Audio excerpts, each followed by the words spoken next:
Bagaimana jika dalam satu malam, hidupmu direnggut dari segalanya yang kau cintai? Lalu kau dipaksa menikah dengan pria paling kejam di seluruh kekaisaran. Seorang kaisar yang namanya membuat jenderal gemetar, yang tak pernah tersenyum dan yang konon tak memiliki hati. Semua orang mengira pernikahan itu adalah hukuman terakhir baginya. Tapi takdir punya rencana lain.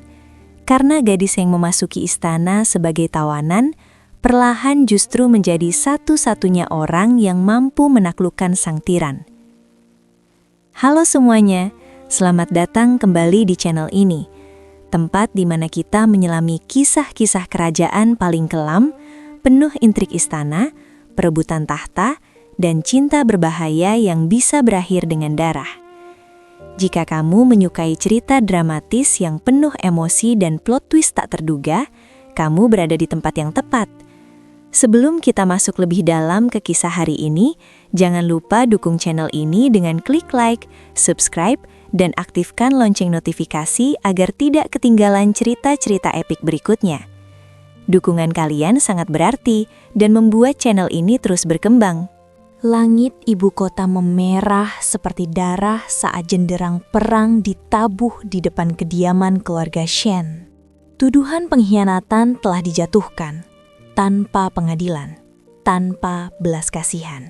Prajurit istana mendobrak pintu, besi beradu, jeritan memenuhi halaman. Atas perintah kaisar, seluruh keluarga Shen dinyatakan bersalah, teriak komandan pasukan. Shen Yao berdiri gemetar di tengah aula. Ayahnya, Shen Guo, mantan penasihat militer, menatapnya dengan mata penuh penyesalan. "Ayah," suaranya bergetar. "Jangan menangis," bisik ayahnya pelan. "Ingat apa yang selalu ayah ajarkan. Kekuatan bukan hanya pada pedang, tapi pada pikiran." Prajurit menarik sang ayah dengan kasar. "Tolong, dia tidak bersalah!" teriak Shen Yao. Namun suara pedang lebih cepat daripada pembelaan. Dalam satu malam, keluarganya dihancurkan. Rumahnya disegel, namanya tercoreng. Ia pikir ia akan menyusul mereka ke liang kematian. Namun, takdir berkata lain. Keesokan paginya, sebuah dekret kekaisaran datang. Shen Yao, putri keluarga pengkhianat, baca seorang kasim dengan suara lantang, akan dijadikan selir dan dinikahkan dengan Kaisar Li Zhen sebagai bentuk pengampunan terakhir. Semua orang terdiam. Salah satu pelayan berbisik ketakutan. Itu bukan pengampunan, itu hukuman yang lebih kejam. Nama Kaisar Li Zhen dikenal di seluruh negeri. Ia naik tahta dengan pertumpahan darah. Ia memadamkan pemberontakan dengan membakar desa. Ia menghukum pejabat korup dengan eksekusi di alun-alun istana. Tak ada yang tahu apakah ia masih memiliki hati. Shen Yao menunduk. "Mengapa aku tidak dibunuh saja?" gumamnya lirih. Kasim itu tersenyum tipis. "Kaisar ingin kau hidup agar kau mengingat setiap hari bahwa keluargamu jatuh karena keputusan yang salah." Hari pernikahan tiba lebih cepat dari duka yang sempat ia rasakan. Gaun merah pengantin disampirkan di tubuhnya, tapi terasa seperti kain kafan. Rambutnya dihias emas, tapi hatinya kosong. Di aula utama istana, ia pertama kali melihat pria yang akan menjadi suaminya. Kaisar Li Zhen duduk di singgasana naga. Wajahnya tegas dan dingin.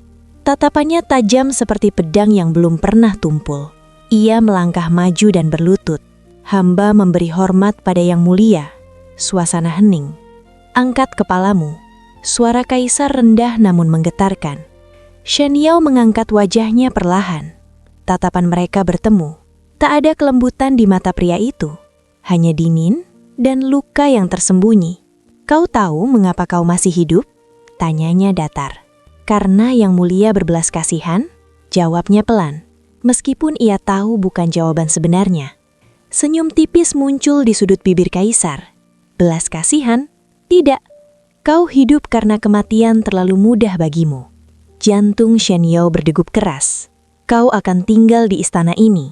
Tapi, jangan pernah bermimpi memiliki tempat di hatiku. Kau hanyalah simbol kemenangan atas keluarga pengkhianat." Shen Yao menunduk kembali, namun kali ini suaranya tak lagi bergetar. Hamba mengerti. Kaisar menyipitkan mata. Kau tidak memohon? Tidak menangis? Shen Yao menarik nafas panjang. Air mata tidak akan mengubah keputusan yang mulia. Untuk pertama kalinya, Kaisar tampak sedikit terkejut. Di balik ketenangannya, Shen Yao menyimpan sumpah dalam diam. Jika hidupnya akan menjadi permainan di istana berdarah ini, maka ia tidak akan menjadi bidak yang mudah dikorbankan. Malam itu, pintu istana tertutup di belakangnya. Ia masuk sebagai tawanan, tanpa keluarga, tanpa perlindungan, tanpa cinta, dan tanpa siapapun menyadari, kedatangannya akan mengubah takdir seluruh kekaisaran. Malam pertama di Istana Naga tidak dipenuhi harum bunga atau bisikan lembut.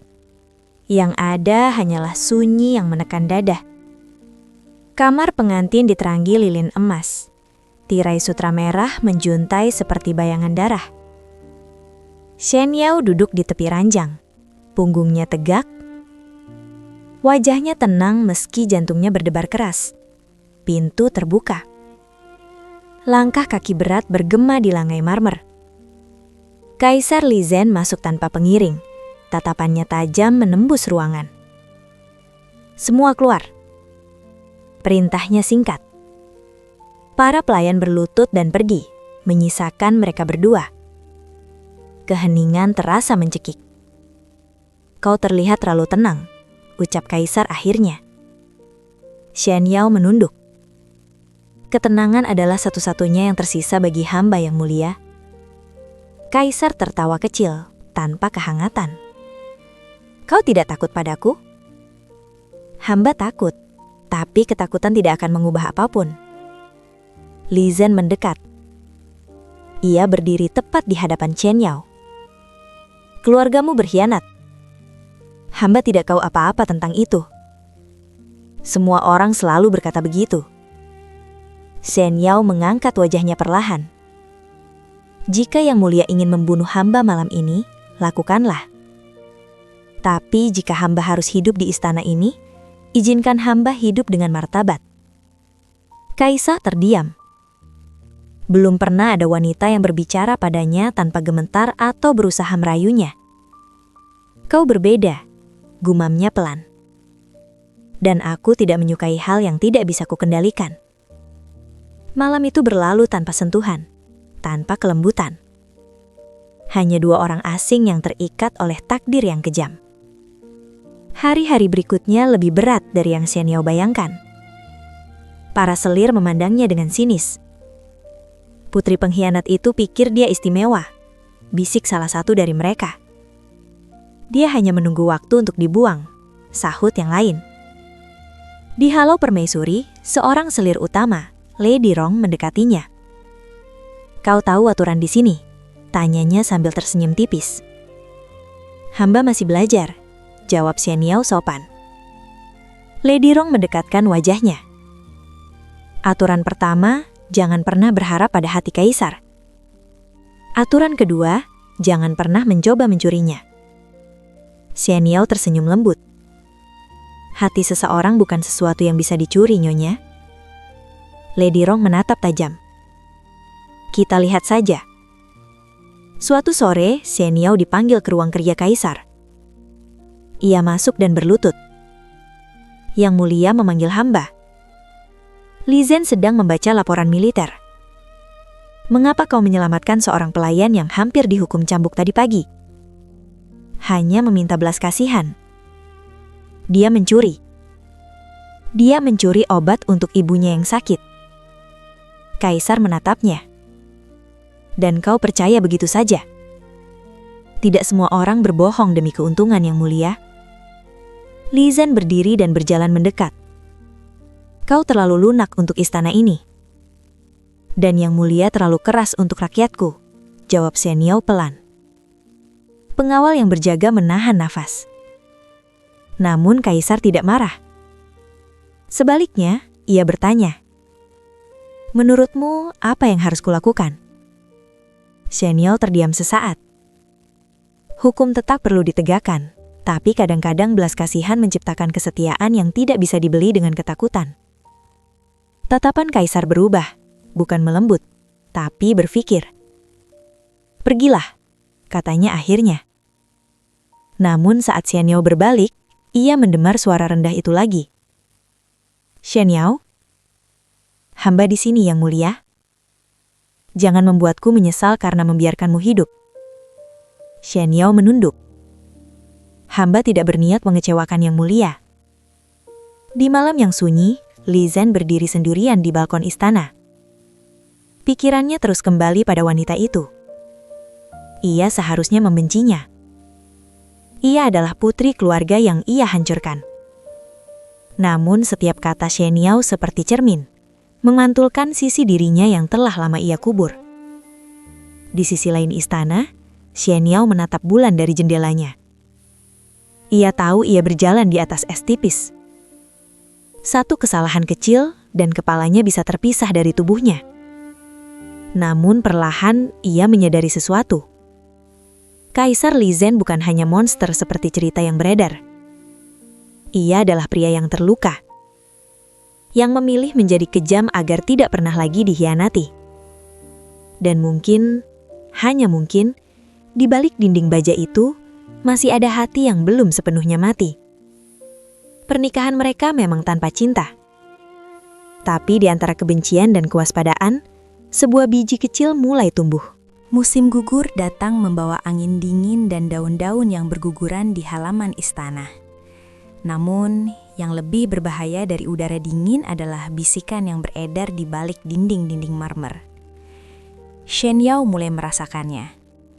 Tatapan yang terlalu lama, pelayan yang mendadak bungkam saat ia lewat, langkah kaki yang berhenti ketika ia menoleh. Sesuatu sedang direncanakan. Suatu malam, saat ia berjalan melewati lorong menuju pavilionnya, ia mendengar percakapan lirih dari balik tirai sutra. "Besok malam saat jamuan anggur, racun sudah dicampurkan?" "Ya, dalam cawan emas khusus milik kaisar." Jantung Xian Yao berdegup kencang. Ia mengenali salah satu suara itu, Lady Rong. Setelah itu, lanjut suara lain. "Kita katakan permaisuri Shen yang melakukannya." Xian Yao menahan nafas. Jika kaisar mati, kekaisaran akan kacau. Jika ia dituduh, ia akan dieksekusi. Ia bisa saja diam, membiarkan takdir berjalan. Bukankah pria itu telah menghancurkan keluarganya? Namun bayangan rakyat yang akan menderita akibat perebutan tahta membuatnya ragu. "Apakah aku akan membalas dendam atau menghentikan siklus kebencian ini?" bisiknya pada diri sendiri. Malam jamuan tiba. Aula dipenuhi musik dan tawa palsu. Cawan-cawan emas berkilau di bawah cahaya lentera. Kaisar Li Zhen duduk di kursi utamanya. Wajahnya tak terbaca. Xian Yao berdiri beberapa langkah di belakangnya. Pelayan menuangkan anggur ke dalam cawan emas berukir naga. Itu dia. Tangannya menggenggam di balik lengan bajunya. Kaisar mengangkat cawan. Saat itulah Xian Yao melangkah maju. "Yang Mulia, tunggu." Seluruh aula terdiam. Tatapan tajam kaisar beralih kepadanya. "Apa ini?" "Hamba ingin mencicipinya terlebih dahulu." Bisik-bisik menyebar seperti api. "Kau meragukan keselamatan minumanku?" tanya kaisar dingin. "Hamba meragukan ketulusan sebagian orang di ruangan ini." Kaisar menyipitkan mata. Itu tuduhan serius. Xian Yao menatap cawan itu. "Izinkan hamba membuktikannya." Tanpa menunggu izin lebih lanjut, ia mengambil cawan itu dan menyesap sedikit. Beberapa detik terasa seperti keabadian. Lalu wajahnya memucat. Cawan jatuh dari tangannya menggelinding di lantai marmer. Kaisar berdiri. "Tabib, sekarang!" Xian Yao terhuyung. Namun sebelum ia jatuh, kaisar menangkapnya. Untuk pertama kalinya, kepanikan jelas terlihat di wajah sang tiran. "Siapa yang melakukan ini?" Suaranya menggelegar. Para pengawal segera mengepung aula. Lady Rong mencoba melangkah mundur, tapi sudah terlambat. Di ruang dalam, tabib bekerja cepat. Racunnya tidak mematikan dalam dosis kecil, Yang Mulia. Ia akan selamat. Kaisar berdiri di samping ranjang memandangi wajah pucat Shen Yao. "Kenapa kau lakukan itu?" tanyanya pelan saat mereka akhirnya sendirian. Shen Yao membuka mata perlahan. "Hamba tidak ingin kekaisaran jatuh ke dalam perang saudara. Dan bukan karena ingin menyelamatkanku." Nada suaranya sulit ditebak. Ia terdiam sesaat. "Yang mulia adalah kaisar. Jika Anda mati, ribuan orang akan menderita." Kaisar tertawa kecil, pahit. "Jadi aku hanya simbol stabilitas bagimu." Shen Yao menatapnya lurus. "Anda lebih dari itu." Ruangan menjadi sunyi. "Aku membunuh ayahmu," ucapnya tiba-tiba. "Hamba tahu. Kau tidak membenciku?" Shen Yao menarik nafas dalam. "Hamba membenci keputusan yang membawa keluargaku pada kehancuran. Tapi kebencian tidak akan menghidupkan mereka kembali." Kata-kata itu menghantam lebih keras daripada pedang. Kaisar duduk di tepi ranjang. "Aku tidak pernah meminta diselamatkan," katanya pelan. "Kadang-kadang yang mulia, orang tidak tahu bahwa mereka perlu diselamatkan." Untuk pertama kalinya, Li Jin tidak melihatnya sebagai tawanan. Ia melihat seorang wanita yang berani mempertaruhkan nyawanya. Bukan demi cinta, bukan demi kekuasaan, tapi untuk sesuatu yang lebih besar. Tangannya terulur tanpa sengaja, menyentuh ujung jari Shen Yao. Sentuhan singkat, namun cukup untuk membuat hatinya yang beku bergetar. "Mulai hari ini," katanya tegas, "tidak ada yang boleh menyentuhmu. Tidak ada yang boleh merendahkanmu. Siapapun yang berani melakukannya akan menghadapi aku." Di luar ruangan, Lady Rong diseret pergi untuk diadili. Di dalam ruangan, sesuatu yang jauh lebih besar terjadi. Ratakan pertama muncul di hati sang tiran. Dan tanpa mereka sadari, malam itu bukan hanya menyelamatkan nyawa kaisar, tetapi juga mengubah hubungan mereka selamanya. Sejak malam peracunan itu, suasana istana berubah. Kaisar Li Zhen menjadi lebih waspada. Pengawal digandakan. Sidang-sidang dilakukan lebih tertutup. Namun justru dalam bayangan ketakutan itulah, bara pemberontakan diam-diam menyala. Para pejabat tua yang merasa kekuasaan mereka terancam mulai bersekutu. Jika kaisar terus mendengarkan wanita itu, bisik Menteri Han dalam rapat rahasia, kita semua akan kehilangan kendali. Rakyat mulai memujinya, sahut pejabat lain. Permaisuri Shen dianggap membawa perubahan. Perubahan adalah ancaman, jawab Han dingin, dan ancaman harus dihapus. Mereka tidak lagi sekadar ingin menjatuhkan Shen. Mereka ingin menggulingkan kaisar. Suatu malam, Shen Yao dipanggil secara diam-diam oleh Kasim Kepercayaan. "Yang mulia belum kembali ke pavilion," kata Kasim cemas.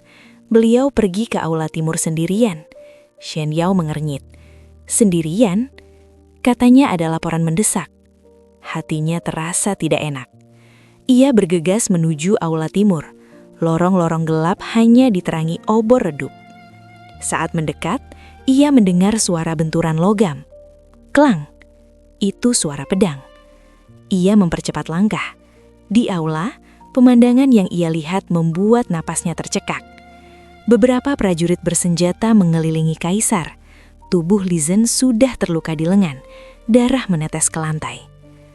"Menyerahlah yang mulia," teriak Menteri Han. "Kekaisaran membutuhkan pemimpin baru." Li Zhen tertawa dingin. "Kau pikir pengkhianatanmu akan menyelamatkan negeri ini?" Pedang berkilat di udara. Shen Yao tanpa pikir panjang mengambil tombak dari tangan pengawal yang terjatuh dan berlari masuk. "Berhenti!" teriaknya. Semua menoleh. "Permaisuri?" Han terkejut. Salah satu prajurit menyerangnya. Shen Yao menangkis dengan susah payah, hampir kehilangan keseimbangan. "Pergi dari sini," bentak Li Zhen. "Tidak," balasnya tegas. "Hamba tidak akan meninggalkan yang mulia." Prajurit lain mencoba menusuk dari belakang. Shen Yao berputar dan tombaknya mengenai bahu penyerang itu. Kaisar menatapnya sekilas, bukan dengan kemarahan, tapi dengan sesuatu yang belum pernah terlihat sebelumnya. Ketakutan. Bukan takut mati, tapi takut kehilangan dirinya. Pertempuran berlangsung cepat dan brutal. Pengawal setia yang tersisa akhirnya datang membantu.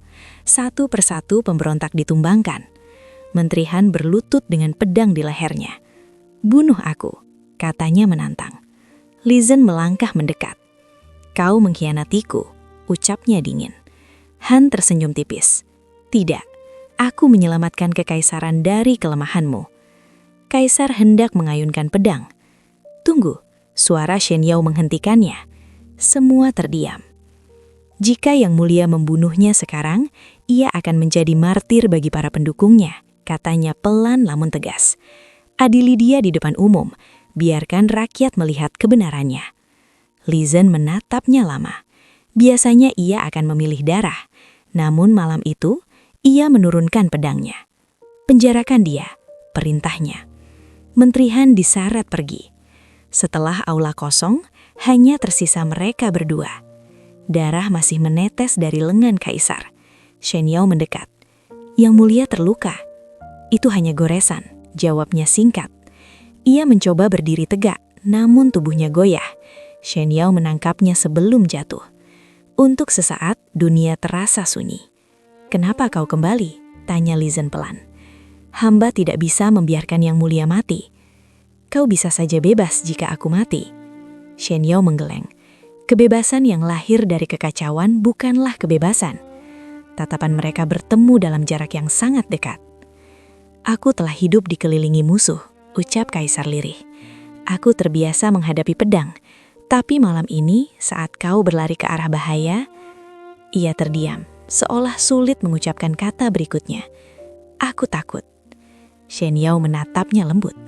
Seorang kaisar juga manusia. Li Zhen tersenyum tipis, senyum yang jarang terlihat. "Kau membuatku lemah." "Tidak," jawab Shen Yao pelan. "Hamba hanya mengingatkan Yang Mulia bahwa Anda tidak sendirian." Kaisar mengangkat tangannya pelahan, menyentuh pipinya. "Atu tidak ingin kehilanganmu."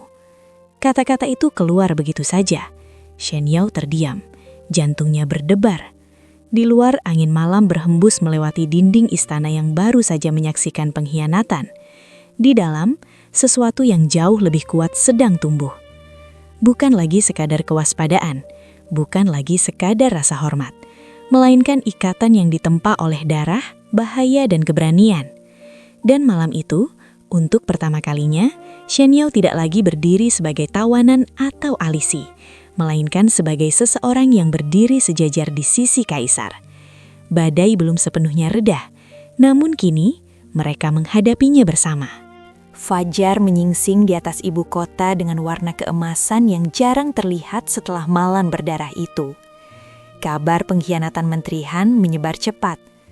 Rakyat berkumpul di alun-alun istana, menunggu keputusan kaisar. Di balkon utama, Kaisar Li Zhen berdiri tegak dengan jubah hitam kebesarannya. Di sisi kanannya, untuk pertama kalinya secara terbuka, berdiri Shen Yao. Bisik-bisik terdengar di bawah. "Itu Permaisuri Shen. Dia yang menyelamatkan kaisar. Putri pengkhianat itu." Kaisar mengangkat tangan. Kerumunan hening. Menteri Han dan para pengkhianat telah mencoba menggulingkan tahta. Suaranya menggema tegas. Mereka akan diadili sesuai hukum kekaisaran. Sorakan setuju terdengar. Lalu sesuatu yang tak terduga terjadi. "Ada satu hal lagi," lanjutnya. Ia menoleh pada Shen Yao. Tatapan mereka bertemu sesaat. "Wanita di sampingku bukan lagi sekedar selir yang dipaksa masuk ke istana ini. Ia telah mempertaruhkan nyawanya demi kekaisaran." Shen Yao sedikit terkejut. "Yang Mulia," Kaisar melanjutkan, "mulai hari ini, Shen Yao akan diangkat sebagai permaisuri utama kekaisaran." Alun-alun gempar. Beberapa pejabat langsung berlutut. Sebagian lainnya tampak pucat. Shen Yao berbisik pelan. "Keputusan ini akan menimbulkan banyak penolakan." Li Zhen menjawab tanpa mengalihkan pandangannya dari rakyatnya. "Biarlah, untuk pertama kalinya, aku memilih bukan karena strategi, tapi karena keyakinanku." Upacara pengangkatan berlangsung megah. Di haula utama, lentera emas bergantung tinggi. Genderang dan seruling mengiringi langkah Shen Yao yang kini mengenakan mahkota Phoenix. Ia berlutut di hadapan kaisar sesuai adat. Shen Yao menerima kehormatan ini dengan rasa syukur dan tanggung jawab. Ucapnya lantang. Kaisar berdiri dan membantunya bangkit. "Mulai hari ini, kau berdiri di sisiku, bukan di belakangku." Kalimat itu menggema lebih kuat daripada suara musik. Namun perubahan sejati tidak terjadi hanya dengan mahkota. Beberapa minggu kemudian, Shen Yao mulai menghadiri sidang kerajaan. Seorang pejabat tua memprotes. Permaisuri seharusnya tidak ikut campur urusan pemerintahan. Shen Yao menatapnya tenang. Jika urusan itu menyangkut kesejahteraan rakyat, maka hamba juga memiliki tanggung jawab. Kaisar memperhatikan tanpa menyelah. Pejabat itu mendesah kesal. Ini belum pernah terjadi sebelumnya. Kaisar akhirnya berbicara. Banyak hal yang belum pernah terjadi sebelumnya, termasuk pengkhianatan di dalam istana ini. Ruangan langsung hening. Perlahan kebijakan mulai berubah. Pajak yang terlalu berat ditinjau ulang. Hukuman yang dahulu langsung berujung eksekusi kini melalui penyelidikan lebih adil. Suatu malam, Li Zhen berdiri di taman istana, memandang bulan. Shen Yao menghampirinya. Yang mulia tampak lelah. "Kekaisaran ini dibangun dengan darah," katanya pelan. "Aku selalu berpercaya, ketakutan adalah cara terbaik untuk mempertahankannya." "Dan sekarang?" Ia menatap Shen Yao. "Sekarang aku mulai percaya, mungkin rasa hormat lebih kuat daripada rasa takut." Shen Yao bersenyum tipis. "Perubahan tidak membuat Anda lemah." Li Zhen menggeleng pelan. "Tidak, kau yang membuatku menyadari bahwa aku tidak harus menjadi monster untuk menjadi kaisar." Angin malam berhembus lembut. "Aku dulu membiarkanmu hidup untuk menghukummu. Tapi ternyata, kau adalah satu-satunya alasan aku masih ingin menjadi lebih baik." Shen Yao terdiam sesaat, lalu berkata lirih, "Hamba tidak pernah ingin mengubah yang mulia. Hamba hanya ingin kekaisaran ini tidak lagi dipenuhi tangisan." Li Zhen mengangkat tangan dan menggenggam jemarinya. "Kau bukan lagi tawanan. Kau adalah ratu hati kekaisaran ini dan hatiku." Untuk pertama kalinya sejak memasuki istana, Shen Yao merasakan sesuatu yang tak pernah ia bayangkan. Kedamaian. Bukan karena ia melupakan masa lalunya, bukan karena luka itu hilang, tapi karena ia berhasil mengubah penderitaan menjadi kekuatan. Dari gadis yang masuk istana dengan gaun merah seperti kain kafan, ia kini berdiri sebagai wanita paling berpengaruh di seluruh negeri. Bukan dengan pedang, bukan dengan ancaman, melainkan dengan keberanian, kecerdasan, dan ketulusan. Di kejauhan, lonceng istana berdentang pelan. Babak baru kekaisaran dimulai, dan di samping kaisar yang dahulu dikenal kejam, berdiri seorang wanita yang mengubah takdirnya sendiri. Shen Yao, dari tawanan menjadi ratu hati. Kisah Shen Yao mengajarkan kita bahwa takdir tidak selalu datang dalam bentuk yang indah. Terkadang, ia hadir sebagai luka, kehilangan, bahkan ketidakadilan yang terasa begitu menyakitkan. Namun, dari situlah kekuatan sejati ditempa. Shen Yao tidak membalas dendam dengan kebencian, tidak menuntut dunia dengan amarah. Ia memilih bertahan, berpikir, dan bertindak dengan hati yang tetap jernih meski dikelilingi kegelapan. Ia membuktikan bahwa kekuatan terbesar bukanlah kekuasaan atau ketakutan, melainkan keberanian untuk tetap menjadi manusia saat semua orang memilih menjadi monster. Dan bahkan, hati yang paling dingin sekalipun bisa retak jika disentuh oleh ketulusan dan keberanian. Jika kalian menyukai kisah penuh intrik, cinta berbahaya, dan perjuangan seperti ini, jangan lupa dukung channel ini dengan like, subscribe, dan bagikan ke teman-teman kalian. Terima kasih sudah menyaksikan sampai akhir. Sampai jumpa di kisah dramatis berikutnya.